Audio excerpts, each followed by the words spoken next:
हमारे farm house का शाम के समय का नज़ारा।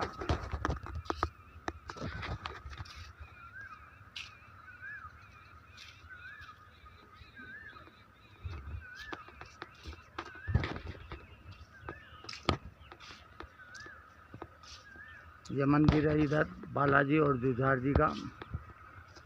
ये सामने छोटा सा हमारा बगीचा।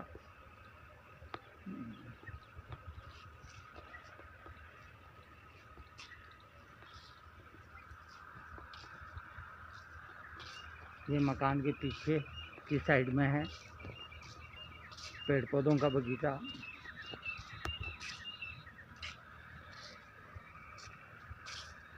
ये इधर हमारा ट्यूबवेल और ये पक्षियों की चहचहाट शाम के समय।